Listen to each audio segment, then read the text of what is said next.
Hello and welcome to another episode of Boundless Body Radio. I'm your host, Casey Ruff, and today we have another amazing guest to introduce to you now. Travis Christofferson, MS, is the author of 3 books. He wrote Tripping Over the Truth in 2017, all about utilizing non-toxic therapies for the treatment of cancer. He wrote Curable in 2019, which examines the systemic failures in our current medical system. Last year, in 2020, he wrote Ketones, the Fourth Fuel, all about our endogenous fuel source, ketones, as an option to supercharge our metabolisms. He is a full-time science writer, the founder of the charity Foundation for Metabolic Cancer Therapies, and the co-founder of Oncology USA. He lives in the Black Hills of South Dakota with his wife and 2 children, and that is exactly where we are going to start this episode. Travis, it's a pleasure to welcome you to Boundless Body Radio. Great to be here, Casey. Thank you. It's an absolute honor. I followed your work for a very long time, and I'm super excited to chat with you today. I was a little surprised by the reason that you are in South Dakota. You told me this via email, and I was absolutely blown away. Can you tell the listener a little bit about the reason why you're in the location of the world that you are? Yeah, step back one bit. I met my wife here. We were both going to the school mines, South Dakota School Mines of Technology in Rapid City. And we graduated and, we set all these options of things to do. And she graduated as a chemist. And so the first thing that fell in her lap was they were repurposing the Homestake gold mine up in Deadwood, South Dakota into an underground physics lab. So it's close to a mile underground and they, go down a single shaft and they retooled it into this underground physics lab. And she got offered a position up there. So that's why we stayed, and that's what she's been doing ever since. So why does the lab have to be so far underground? So what they're doing is her project. I'll give you the physics 101 version that I kind of understand. Please. So if you go back 14 billion years and the Big Bang, and there's equal parts of matter and antimatter created all at once instantaneously. And according to the standard model of physics, all of the matter and antimatter should have collided and annihilated itself. But as we know, there's a sliver of matter that remained. And there's, according to the standard model of physics, there's no explanation for why this happened. We shouldn't be here. There should be no material in the universe. Wow. And so fast forward, back early 20th century, an Italian physicist came up with, named Majorana, came up with this theoretical explanation that would introduce this sort of asymmetry in material that would allow for this to occur. And that's her project. It's called the Majorana Project. They're looking for a single event called neutrinoless double beta decay. And it just astonishingly rare event. It's like 1 in a trillion chance they'll see it. So they scale this experiment up into these huge vats and detectors and look for the single event happening in germanium. And if they can detect that, then it would rewrite the whole rule book of physics, and the standard model would have to be rearranged. So it's one of these massive, international, huge budget experiments that they're doing up there. That's amazing. Is that the same thing? I've maybe seen this on like Cosmos or something. It's a big room with a lot of lights, and it's in a liquid. Is that what that is? That is actually called Lux. That's in the same deep underground lab up at Homestake. That's looking for dark matter. Gotcha. So there are 2 separate experiments. The dark matter one, right, same kind of thing. You're looking for this vanishingly small event in this huge vat. I think it's liquid argon or something like that, to explain why, the rotation of galaxies are, again, according to the standard model of physics, are just going too fast.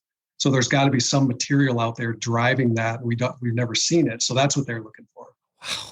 What is a conversation at the dinner table for you guys? Like, oh, you guys are so freaking smart. Like, what are you talking about? We like to watch cartoons and not talk about that stuff at night. I love it. We had a period of time earlier this year that we were watching Supermarket Sweep reruns from like the 90s, so we can totally relate to that. Yeah. That's funny. Yeah, Wow. It's nice to tune out. Wow, that's amazing. What a cool work. Well, I suppose you've done a few cool things yourself, so maybe we'll spend the rest of the time talking about that. Tell us how you got interested in biology. Well, biology for me, I came out of high school pretty directionless. I have no clue what to do with myself. Went up to Montana State University in Bozeman, Montana, and we're just taking general classes. And the first class I took, in cell biology was taught by this just fantastic professor, kind of a bearded old farmer he just loved being in rural Montana. But he went to Princeton, and he was on the cover of Life magazine for putting the first monkey into space. Wow. So he had this really interesting background and career, but he started off talking about kind of the stuff we were talking about the Big Bang, supernovas, the creation of all these heavy elements, the prebiotic evolution of life, and so forth. And I just instantly was hooked to biochemistry, cell biology, and kind of never looked back. That's always kind of been my passion. Is that how you got introduced to ketones and the ketogenic state? Ketones, actually, the way those came about for me was I was looking, when I was writing the first book, Tripping Over the Truth, which was about this group of scientists that kind of came up with a different theory of cancer, a metabolic-based theory of cancer, as opposed to the current one, which is called the somatic mutation theory of cancer. And one of the sort of clinical or therapeutic mechanisms that came out of their theory of cancer, was a ketogenic diet. So I started reading about ketogenic diets, and I ran into these papers by a guy named Richard Veach. And he's also had a very interesting background. He actually got his PhD under Hans Krebs, who won the Nobel Prize for the Krebs cycle. And Krebs got his PhD under Otto Warburg, who was the one who actually, quite a lineage. That is quite. He was the one that, he proposed the metabolic theory of cancer back in 1924. He was the first one to show this really, distorted metabolism that cancer cells have, that they actively burn glucose in the presence of oxygen. And so Richard Veach, he just had these just outstanding papers on ketones, these really elegantly written papers on this unique biochemical properties of ketones. And that's what caught me at first. They have these just astonishing properties, especially beta hydroxybutyrate, where they're just imbued with more energy. So per 2 carbon unit compared to glucose, there's more energy in beta hydroxybutyrate. So when you burn it, when you switch over to that metabolism, you just create more energy. You create more ATP. And the spin-off of that is sort of changes the way your electron transport chain works. And your cell produces fewer free radicals. So there's a really dramatic alteration in the way the cell functions under this fuel source. And it's been marginalized throughout the 20th century. And we've known about ketone metabolism since back in the early 20s. It was the ketogenic diet was actually the standard of care for pediatric epilepsy. And then for some reason, it just became discarded and became kind of perverted in this version of a pathological form of metabolism because it became associated with diabetic ketoacidosis. And so people thought being in ketosis from fasting or any other mechanism was actually a dangerous state. And then you kind of see the history shift. Gary Taub started writing books. Fat became less and less demonized. Richard Veach's papers came out. And now it's exploded into this potentially incredibly therapeutic state for a vast array of diseases. I look back on some of the textbooks that I got that discuss nutrition, and they talk about the pathways of ketosis, and it's there, and they talk about like some of the things that could be viewed as benefits, but then they don't go much further than that. It's almost like I don't know if it was like actively suppressed or if it's just. Do you think it was like hidden in plain sight? Like why did that information not reach the masses sooner?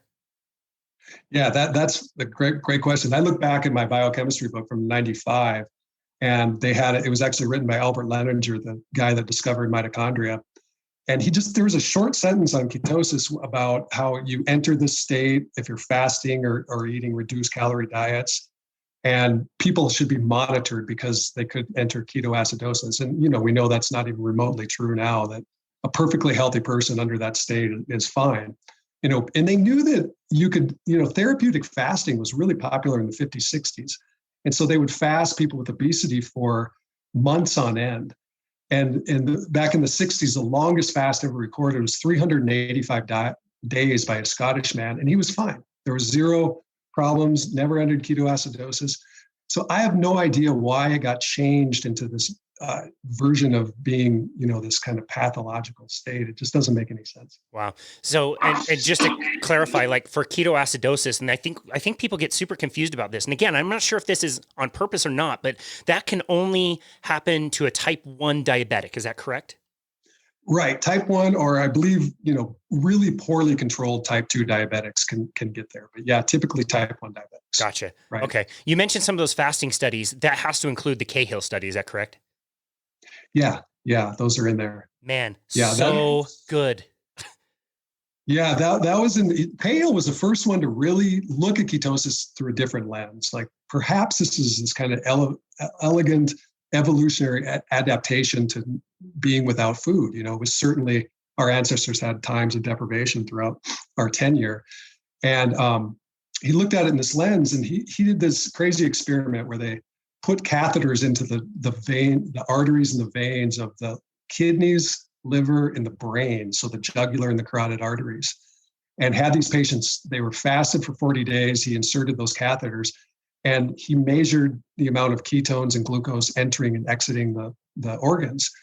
And the sort of the dilemma at that time is nobody could figure out how a human being could survive a fast, because it was thought that the brain could only burn blood glucose. They knew it couldn't burn fatty acids. They can't get past the blood-brain barrier. So they thought it could only burn glucose. And the brain is a huge metabolic sink. It accounts for about 20% of our basal metabolism. So when you do the math, a human being should only be able to fast for 18 days before they die. And they knew that wasn't true. So he was the first one to establish that, once you convert over to ketosis, the brain will switch to burning ketones. About 2/3 of the energy will be supplied by ketones. Yeah, I just love those graphs that he put together and shows the percentages of, your fuel source coming from, the different sources, and how the different organs all convert over to using ketones until it gets to like the very end. And it's just like red blood cells and part of the kidneys basically are the only things using glucose. What an amazing study. I mean, ethically, could they even do that study again today if they wanted to? I doubt it. Yeah, no, IRB committees now are so much more less permissive than they used to be in the past. No, those days you could get away, with anything. I was just chatting to somebody else about another procedure that, I don't know if you're aware of fecal transplants. Yeah, absolutely. But they had a hard time getting established, but they've actually been known since 1958. And the doctor that did it, he did it on 4 patients with dysentery. He just did it. And can you imagine that today? And that was before there was nothing known about it. It was just thought that, that feces was completely pathological. There's nothing good in it. And he just had a hunch that, well, maybe it's got something to do with gut bacteria. The microbiome wasn't even known back then. Maybe I should just try this. And he did. And it cured these 4 patients. And that was also kind of forgotten until pretty fairly recently. But yeah, in those days, doctors could get away with almost anything. That's crazy. I mean, that's a big cornerstone of your second book, Curable. Is that correct? Yeah. I tell the story of the fecal transplant. Just it's so interesting. That book looks at really the kind of why the inefficiencies in modern healthcare today, why it's so inefficient. And one of the things we do is we don't capitalize on these extremely valuable but dirt cheap therapies like fecal transplants, fasting, those kind of things. Wow. So crazy. It just blows my mind. If we go back to cancer, I find this so interesting and personal. Definitely. I lost my mom to cancer. Can you tell us what cancer is? Like how we should think about different cancers? Are there different types of cancer, or is, kidney cancer the same as pancreatic cancer? Are they different, or are they the same? Well, that's a fantastic question that's still being unraveled. And the history of that's the most interesting question to me, is what is it that cancer is? Why does it occur? What causes it? What drives it? And that is still, that science is still being worked out. It was thought it was worked out in 1976. There's a seminal group of experiments by Harold Boundless and Michael Bishop that established that cancer was caused by mutations to DNA. And this kicked off the somatic mutation theory of cancer, that certain mutations to certain genes rewire the cellular functionality towards unproliferated growth. And this ushered in the era of targeted therapies. No one really ever looked back. Before that, there was competing theories. There was Warburg's metabolic theory. There was a viral theory. But after that, nobody looked back. This was just cemented in stone. But then what happened in 2006, the technology advanced to where we could sequence genomes extremely cheaply and efficiently. And there's a project launched called the Cancer Genome Atlas. And the goal of this was to sequence the genomes of all different types of cancer and identify the signature of mutations that was driving it, right? So prostate, lung, all of these. And it was assumed that there would be a fairly tidy group of consistent mutations that drove each type of cancer. And that project officially ended, I think, 2012, and just left a wake of confusion. What the overwhelming takeaway from that is cancer is from the genetic mutation level is just a tornado of genetic chaos. There is very little consistency from one cancer to the next. Then you even find cases where there's one mutation or zero mutations, yet you still have this cancer. So this group of scientists, just moved on from that point. They're like, okay, this is not a genetic disease. There's got to be some other driving fundamental driver of it. And that was the first book, Tripping Over the Truth. Tom Seyfried went back to Warburg's original theory, which states that the original damage occurs to mitochondria. The cell can't produce energy anymore, so it switches to this fermentation or anaerobic pathway. And that's what you see when you see a PET scan is the cancer cells just voraciously consuming blood glucose and kicking out lactic acid. And then from that conversion, you get an epigenetic signal that tells the DNA to express genes for growth, for uncontrolled growth. So it's a completely different view of what cancer is. So your question, can you tell the different types? The one consistency that you have between all types of cancer is that Warburg effect, that shift in metabolic, the way they process blood sugar. So from a therapeutical standpoint, that's a wonderful thing. Now you have this big target that's on all cancers. But from a genetic standpoint, no, it's difficult to tell what one type from the next beyond, the obvious histology of the tissue type of origin. I think it was Jason Fung in his last book, The Cancer Code, that talked about like even the same cancer in two people in the waiting room can be completely different. Is that right? Yeah. The cancers can just be wildly different. They can, once metastasis starts, they can get subclonal populations that start behaving differently. It's just a disease we just don't know. It doesn't play by normal rules. It's so close to our physiology. If somebody has an infection, you can give them an antibiotic, and the antibiotic will go into a bacterial cell wall and bind it up and kill the bacteria because its physiology is different from ours. But cancer co-ops so much of what healthy cells use to survive that it's just a brutal problem when it comes to therapies.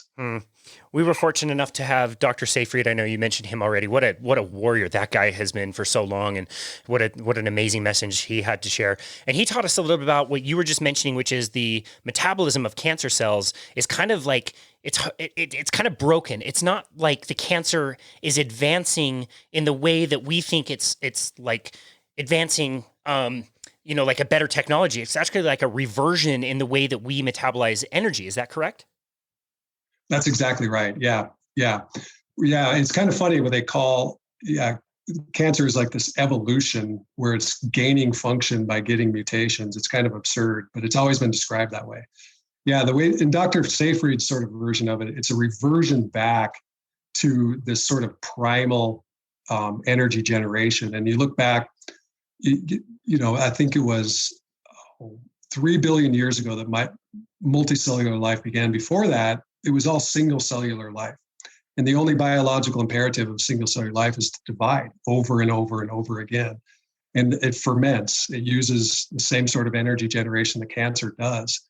And so it looks like cancer is kind of a hopscotch back to this old sort of evolution of cells back in the beginning.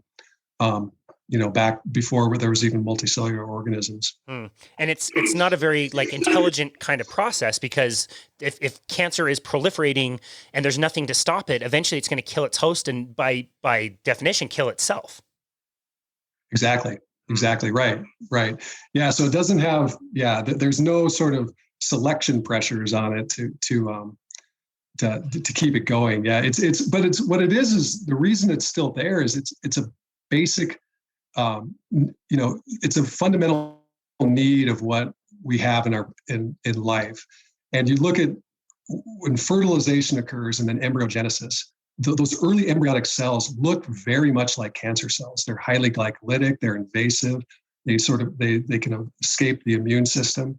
And so that early functionality of those cells is what cancer cells are hopscotching back to. And you look at the genetic expression, and cancer cells are expressing many of the same genes of early embryogenesis. And that's why I say it's so hard to therapeutically attack it, because it's just built into our core biology. Okay.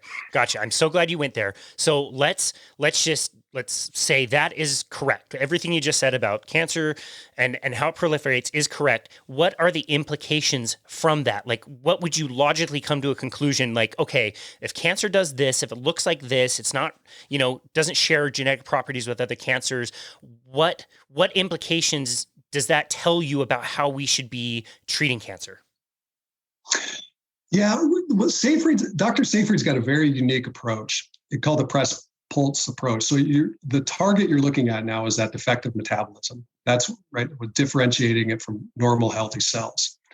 And so just start with the ketogenic diet. This press pulse therapy, the idea is you make cancer cells uncomfortable first, so they're weakened, and then you add in these pulse therapies. It could be anything that's that can kill cancer cells, like hyperbaric oxygen, some types of drugs, things like that, but they're just short pulses. So what the ketogenic diet does, why it's so unique, is what Tom has done, Seyfried, is demonstrated that the mitochondria cancer cells are very messed up, right? They're damaged. So the cancer cells have reverted to this fermentation pathway, and they're not generating energy with oxygen. So when you switch to ketosis, what you do is you drive down blood glucose and you replace that with a fuel that has to be burned in mitochondria. So cancer cells can't burn it. So they're weakened because they just don't have a fuel source that they normally have. And on the other side, healthy cells, it's very easy to show, are made more robust by ketones. Everything's improved. Antioxidant status, energy status, everything. So you have this wonderful therapeutic differential between the cancer cell and the healthy cell. And this has been shown, there's cool studies, I think, done by Walter Longo, where they had patients fast for 48 to 72 hours before chemotherapy or radiation. And the amount of side effects that they experienced, objective ones, like, the number of times they might vomit or mouth sores, were just dramatically reduced. So that's because of that therapeutic differential, where the healthy cells are just made more robust to withstand those oxidative assaults. But it's an interesting approach, because you can attack theoretically any cancer type using that because of this defective metabolism. And it's early stage. We know a little bit about the ketogenic diet. There's case studies. There's a lot of mouse work that shows a lot of potential. My foundation is trying to fund the biggest trial to date for the ketogenic diet in glioblastoma. That's a brain cancer at Cedars-Sinai, and we just have a small funding gap, but we're pretty confident we'll get there soon. Wow. I think that was such a great point to make, that it's beneficial on both ends. It's beneficial to decrease the glucose, and it's beneficial also to increase the ketones. Yeah. It's so rare to see therapies that are, have that differential between normal cells and healthy cells. Almost always when you throw small molecules into a body, they're going to give you a therapeutic effect, but they're also going to gum up normal pathways and give side effects. And this is one of those few therapies that you just get this beautiful differential, and there doesn't seem to be there's no harm, it's completely safe. So it just needs to be explored. And the problem is it hasn't been, is simply because of money. This is a free therapy, and there's just no incentive to run these clinical trials. Wow, that's so interesting. Okay, so that's the non-toxic, that's one thing you could do that's non-toxic. What about, let's contrast that with a more toxic form of cancer treatment that we do. It strikes me as so bizarre that we have this free thing that is beneficial in multiple ways, protects you, and eliminates a fuel for, the cancer. Yet we do things where we just like carpet bomb the entire body or shoot, radiation at ourselves. Like, how do we contrast those two things? Yeah. Well, when you read the history of medicine, you will just it's impossible to not be astonished how bad it can go, right? How long things can go on that are unnecessary. and how long it takes to replace them. And so if you could show, for example, that a ketogenic diet with, say, hyperbaric oxygen was better than radiation, first thing is it's going to be brutally hard to conduct that clinical trial because you're asking patients to forego standard of care, and most oncologists won't even do that. They'll say, no, I'm not going to put my patient in that situation. And so it takes incredibly long. One example of that is they used to do the radical mastectomy for breast cancer. And it just a brutally disconfiguring procedure where they would go in, and it was thought that the further you cut away from a primary tumor, the better chances of survival for the patient, because you're theoretically getting more of those cancer cells that are metastasizing outward. So they would cut out ribs, collarbones, the muscles of the pectoris, all the lymph nodes of the neck. And this, these women's shoulders were caved in. They would take years of recovery, lymphedema, their arms would swell. And this was based nothing more than pretty much the intuition of the cancer surgeons. This went on for 100 years almost, until the 1980s, when a few surgeons started saying, I don't think this is necessary. I think, simple mastectomy or a lumpectomy might have the same result. So they decided to conduct a trial, a huge multi-center trial. Again, they almost couldn't get surgeons to do it because they called them murderers. They said that the ones that were organizing this trial were murdering these women. When they finally conducted it, it showed zero benefit for the radical mastectomy, but it was propagated for 100 years. And so I think we're in the same sort of dark ages with oncology. We're still using these sort of medieval toxic therapies that, radiation is 100 years old. Wow. And we haven't moved past that. So it's just, the inertia, the slowness of it is incredibly frustrating. Wow. With so many people dying every single day. I mean, I have a friend, she must have been in her mid to late 30s. She had a double mastectomy done as preventative. Does that make any sense? Did she have the BRCA gene? I don't know. Yeah, that's usually the only time they would do that. Does that? Yeah. Otherwise, it would make no sense. No. Gotcha. Does that like? Tell me about that gene. Does that guarantee that you're going to get breast cancer, or make it like highly, highly likely, or something? It doesn't increase it. I mean, doesn't guarantee it, but yes, it makes it much more likely that you'll get breast or ovarian cancer. That was Angelina Jolie. She wrote a op-ed in the New York Times called "My Medical Choice," and she opted to get a double mastectomy, and I think a hysterectomy, because her mom died of breast cancer and she had the BRCA gene. Now, you can debate the statistics probability, how successful preventative techniques could be. But, when people are put in that vulnerable position and they're terrified, that's those kind of things are common. Yeah, totally. I can relate to that. That's crazy. Okay, so you mentioned radiation being 100 years old. So what is the goal of radiation in particular? Like what are they trying for when somebody is getting that done? Radiation, it's a very simple therapy. All it does is it's ionizing radiation will split water, create free radicals, and cancer cells are very vulnerable to oxidative stress or free radicals. So it's just literally just blasting them with free radicals until they die. And the trouble with radiation is you really gotta aim well, because anything you hit on the outside or any healthy tissue is just going to be bombarded, destroyed. It's very carcinogenic. So the borders, if you miss, you can get cancers that erupt from the radiation itself later. Wow, that stat right there, just I didn't. I learned that recently, and that blows my mind, that you're using something to treat cancer, but it can also cause more cancer down the road. Yeah, and that goes for all the the traditional chemotherapies. Same thing. When you even successfully treat for Hodgkin's or childhood leukemia, those kids, those people down the road have hugely increased chances of other types of cancer. Wow, interesting. And then what about chemotherapy? When did that kind of come about, and how has that evolved over time? The original chemotherapy, pretty interesting story. It came in World War II, and it was a long-standing dream to get a chemotherapeutic agent, because prior to that, all they had was surgery and radiation. So this idea of a medicine that could flow throughout the body and attack cancer was this long-standing dream. And all they knew about cancer at that point was it was uncontrolled pathological cell division. So that's all they could really target, was dividing cells. And so in World War II, the Allies had forces in Bari Harbor in Italy.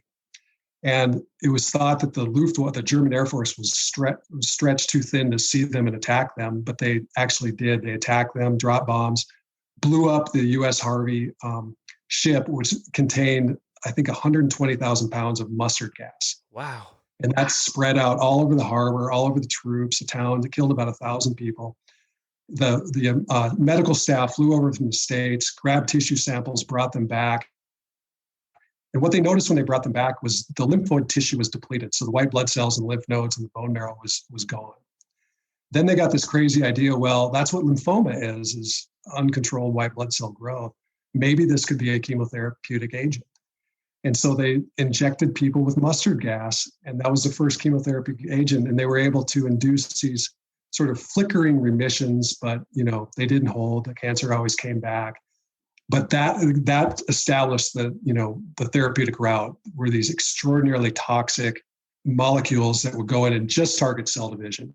They didn't use mustard gas for very long, but the ones that came after were very similar. They would lock up DNA, prevent cell division, come in with these litany of side effects. And that went on until the late 70s. They pushed and pushed and pushed with these handful of chemotherapeutic drugs they had, until it just got too hard to watch. They tried to cure every cancer with them and just were killing the patients before they were even touching the cancer. Wow. Crazy. So how has that evolved over time? Like, is chemotherapy more, I mean, obviously it's better than it used to be.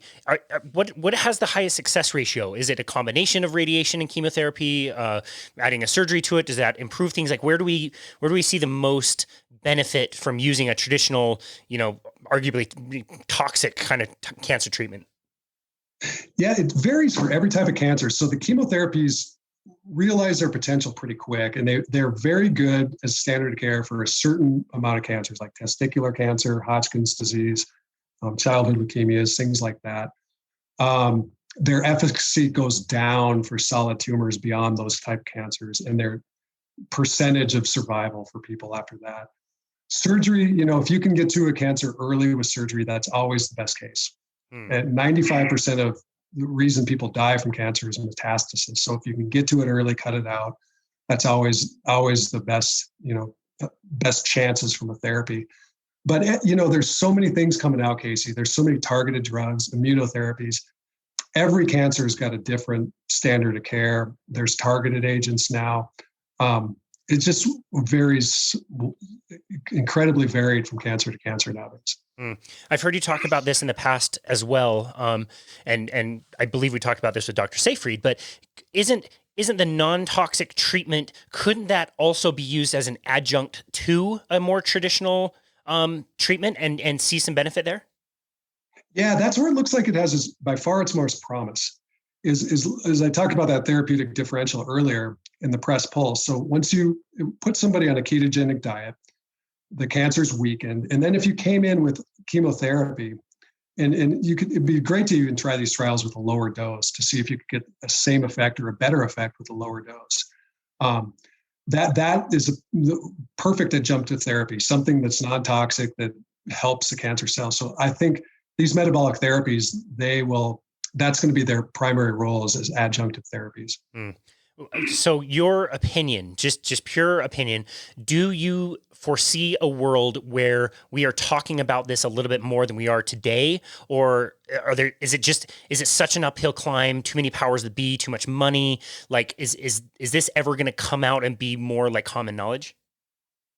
I believe so. Yeah. Since I got involved in this, very few people were talking about it. Now there's entire conferences, there's entire departments for cancer metabolism.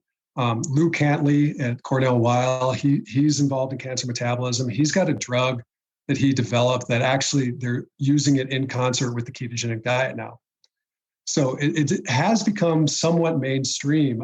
To get there, what we want to do, the foundation, is if we can get this trial rolling, it's powered enough with enough patients, multi-center trial, that we could see a statistical benefit. If we see a statistical benefit, it will be received as that. It won't be questioned as a case study or a small trial.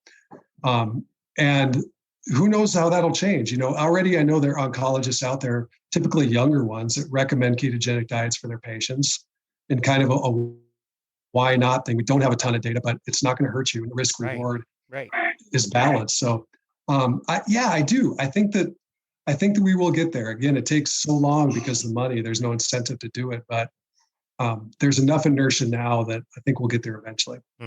And I think when people think of a ketogenic diet, they think of like, okay, I've got to drink, olive oil, or it's just butter and bacon. And with a ketogenic diet, there's a lot of different ways that you can get into a state of ketosis. Can you talk a little bit about fasting and how that may play a role in getting into ketosis?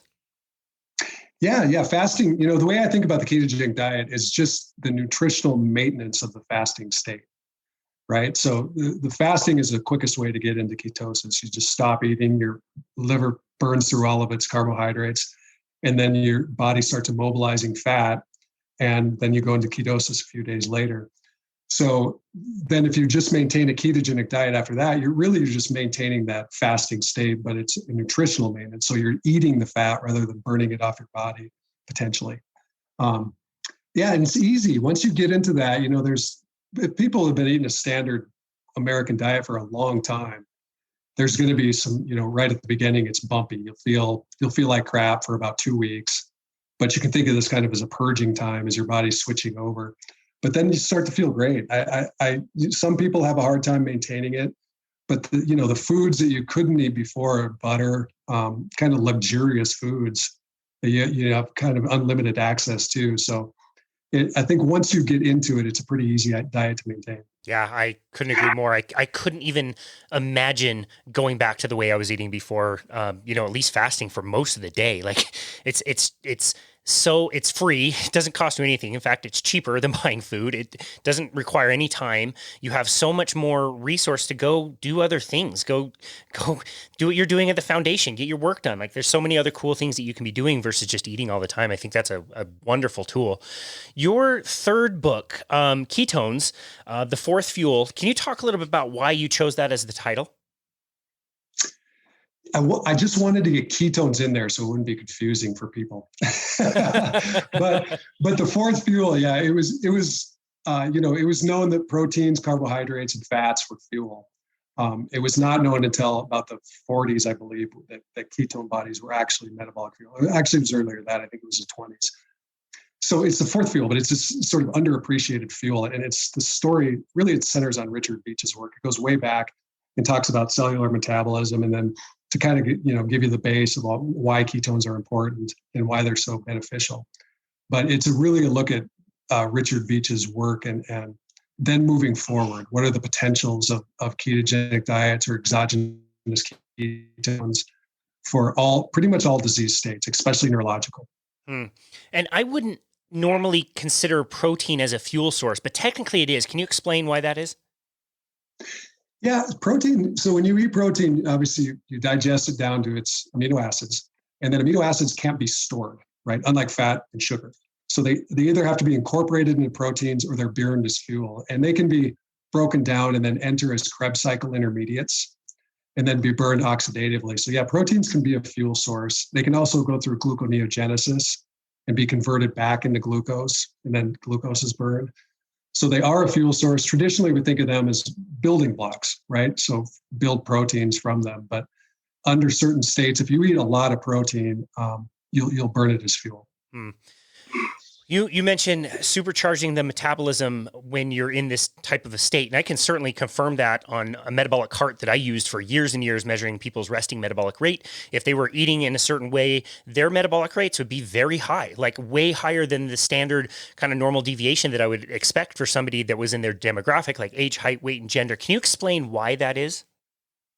So tell me a little bit about that. You measured them while they were in ketosis and found a faster metabolism? Yeah. So generally speaking, and this took me a long time to wrap my head around, we'd hook people up to a metabolic analyzer, which is measuring people's breath, the volume and also the gas exchange. So oxygen in, carbon dioxide out kind of thing. And I would, do a test for somebody. And if you've been calorie depleted for a really long time, you've done a lot of diets, you do a lot of cardio, we would show pretty easily, like, yeah, your metabolic rate is going to be really low. We need to, work to kind of like increase this. We need to get you off the cardio, eat more calories, maybe do some strength training, change their lifestyle a little bit. But this weird phenomenon would happen when, fasting and keto was getting a little bit more popular. I remember one in particular where like the dude came in, his standard metabolism should have been right around 2000 for a resting metabolic rate, or the number of calories that he burned sitting in this really comfortable chair in a dark office. And the numbers came back, 20, 30 minutes later is 2600. And I was like, wow, dude, like this is good. I mean, your metabolism is certainly like ramped up. You need to eat 2,600 calories to be able to maintain this. And he got a little exacerbated and was like, dude, what do you want me to eat? Like Twinkies and soda? Like I can't eat that many calories if I tried. And it was so difficult to understand, because I've always been told, like, unless you're eating at least your resting metabolic rate, that number's going to drop. But it wasn't happening with these people. And it, a lot of, Dr. Fung's work helped me understand that they were mobilizing more of their own stored fat. Thus, they didn't need more of the exogenous, they don't need food nearly as much. Yeah. That's very interesting. And I'd be, a little dubious about any one person, because you just have a hard time drawing conclusions from any single metabolic entity, right? Sure. You want to do it with a group. Theoretically, when someone's in ketosis, they should be their basal metabolism should be more efficient, because we know you need less oxygen to maintain the same amount of energy from ketones. They're more efficient fuel. So per unit oxygen, you'll generate more energy than with glucose. So that's a little surprising. When the exogenous ketones came out, 2012, and the cycling teams found out about them, right? That's the British cycling team was the first one to get the ketone ester. And that's the year they won, I think, 9 gold medals, started competing really high up in the Tour de France. And then all these other cycling teams caught on and started ordering ketone ester. They say it's like, one of the guys says it's like a miracle drink, and it just gives them this unprecedented ability to recover. It's not necessarily really dramatically performance enhancing, but like week 3 of the Tour de France, their heart rates are lower and they just have more, they're just recovered more. They're not as broken down. And biochemically, that makes sense, not just from a fuel perspective, but the fact that when you're in ketosis, you really produce fewer free radicals. Not only that, but you produce more glutathione. So the free radicals that are being produced, you have an antioxidant capacity to mop those up. So, when you're burning that many calories over what is a 4-week race, Tour de France, how many free radicals you're generating is just crazy. Wow. And if you can quench that, then over time, you could see why these guys are just in way, way better shape. Mm-hmm. And Veach did a study where they gave mice an exogenous ketone, and then the other control mice didn't get it. And then they blasted them with radiation, measured the DNA damage in both mice, and there was a 50% reduction of DNA damage in the mice that had the exogenous ketone. So its ability to change metabolism. One of the most astonishing things is this ability to quench free radicals. Mm.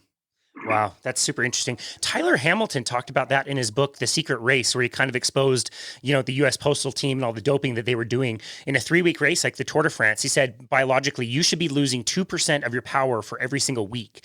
And so his point was like, watch these guys on the very second to last day when they're doing a time trial, and they should be 6% less power output than their first one. And if they're not, you may be a little bit suspect that they're doing something. But yeah, he said the same thing about recovery. It was so important. That's why they all took testosterone. It wasn't necessarily for the performance per se. It was more for the recovery, because yeah, it's just so brutal, and you're just accumulating so much waste product like you talked about. That seems like a super important thing. Now, they were using ketone esters. Is that what they all do now? Yeah. They make, yes, exactly. They use, I think it's HVMN, Ketone Aid. Those are the companies that make, there's probably more now that make the ester, but that's originally what they were using. Who knows, they could be using other stuff, but I know they were placing huge orders, like $200,000. The stuff is pretty expensive, before the Tour de France, because they were afraid they wouldn't get it. And they knew, what an advantage it had. Wow. Yeah. So that's another thing I was going to ask about. Esters seem to be very expensive and also pretty nasty to take from what I've heard. But you can also do salts, or you could also do something like an MCT oil. How do those play a factor? Do people use those as well? Yeah, they're very different. So the ester is the most potent by far. And the salts, the problem you run into is you have to conjugate the beta hydroxybutyrate with a salt like a magnesium or sodium. And so you can't really get that much of a dose because you'll just overwhelm yourself with salt. MCT oil is the same thing. You can bump up ketones a little bit, but you're restricted by how much MCT oil you can get. It can be pretty caustic on the GI tract if you overdo it. So the ester kind of bypasses all those. It's a way you can bump up ketones kind of wherever you want to. Obviously you don't want to go too high, but you can get 3, 4, 5 millimolar pretty easy. Wow. But you're right. They taste awful. They taste like rocket fuel. I think they're starting to get a little better, but they just taste very unnatural. Wow. And it is interesting. I don't think a lot of other fuels work this way. Correct me if I'm wrong, but with ketones, it's really supply driven, right? Like the more you get, the better. It's kind of like a linear thing, correct? You really do want to drive up those numbers if you want the very best performance. I think performance-wise, that makes perfect sense. Yeah. And I'm not sure the studies, the performance studies they've done, I think they were bumping it up to like 2.5 to 3 millimolar. And they did one that emulated the Tour de France. They had guys work out twice a day for 3 weeks and then do a time that one group was on the ketones and the other group was not. At the end of the 3 weeks, they had them do a time trial, and the guys on the ketones had 15% more output. And, in a race like the Tour de France, it's divided by a fraction of 1%. So that's a huge difference. Yeah, they bump up higher, but like I'm 49. I'm more interested now in longevity prevention, and there's a lot of data that shows that you really don't need to get to these really high millimolar amounts to have the kind of benefit that we're going to see from ketosis, which is just prevention of chronic disease and longevity. Yeah. Interesting. Yeah. I think most of us would kind of agree that like driving those numbers up that high for most of us is not going to be a huge benefit. They haven't called me to race the Tour de France just yet, but kind of doubt they will. Interesting. So going back, I want to ask you, I love asking this question.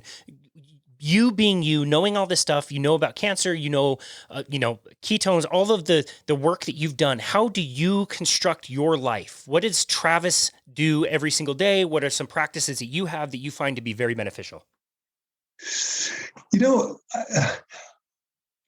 Lately, the most bang for your buck, just from health perspective, for me is like, I do eat pretty much a ketogenic diet, but time restricted eating. And there's some new data out that showed, maybe you've seen this, when people eat within a certain eating window, so say they don't eat for about 16, 17 hours, and then they eat during the window, they show that their monocytes and their circulating monocytes, so this is the type of immune cell that causes inflammation, is just dramatically reduced, right? That's pretty interesting. Just from not eating, your systemic inflammation is reduced. It goes back to I think the body was designed to do that. It was designed, it's just like a pumping mechanism where we were designed to go through periods of not eating, and that generates these kind of unforetold health benefits that should be there, but we've repressed probably now for 100 years due to the overabundance of food in the standard American diet. So that's one thing that I've been doing a lot lately. I've just noticed it's had a big difference. I just feel much, much better.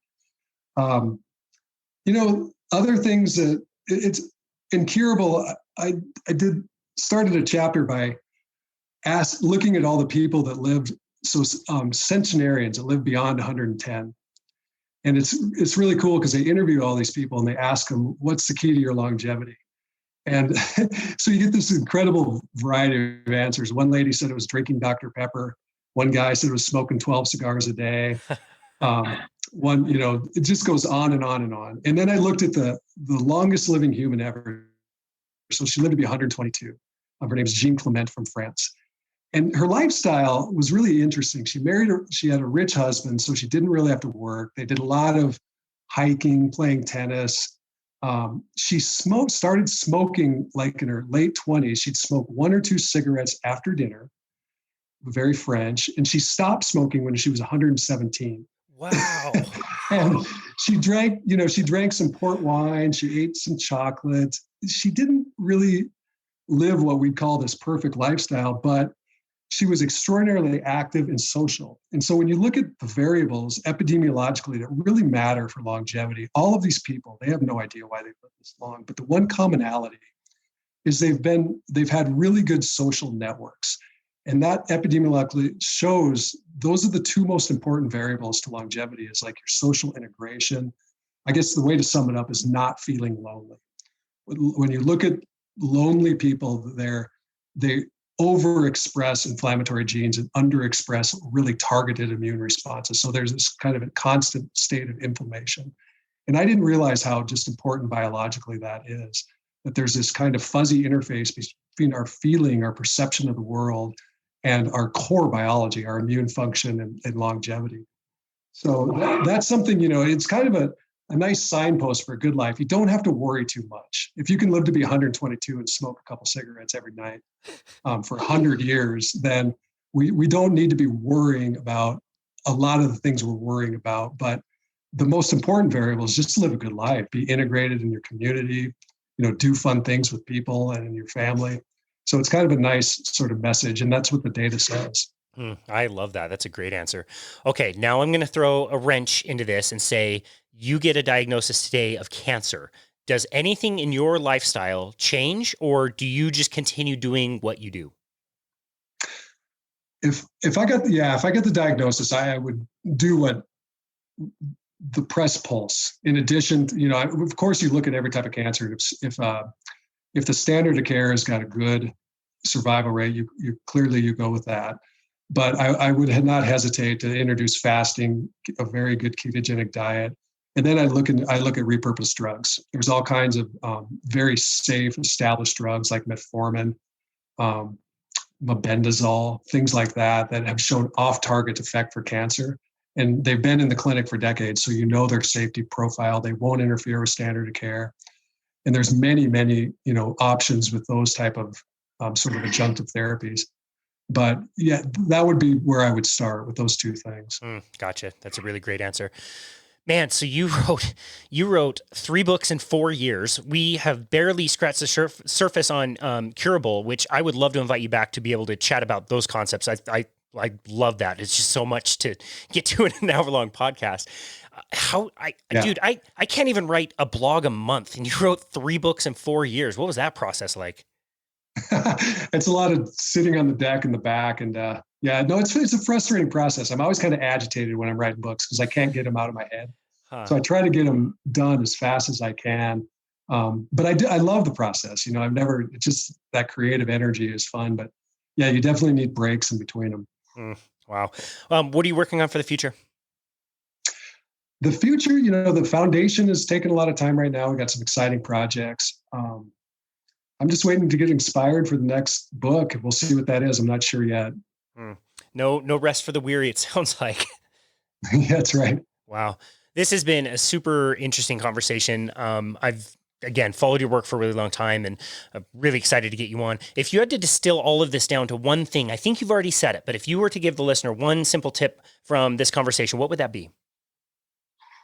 Yeah, I would go back to what I said earlier about not worrying too much about the stress, the worrying about getting everything just perfect, those type of things. Probably is more detrimental than getting them perfect, if we even know what perfect is.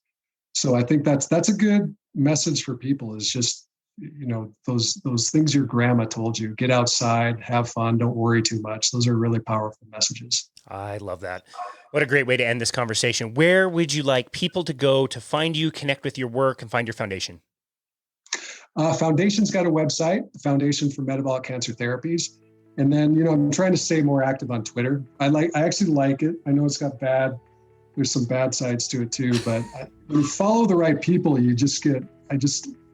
newsfeed fills up with pretty interesting things. I must be following the wrong people then.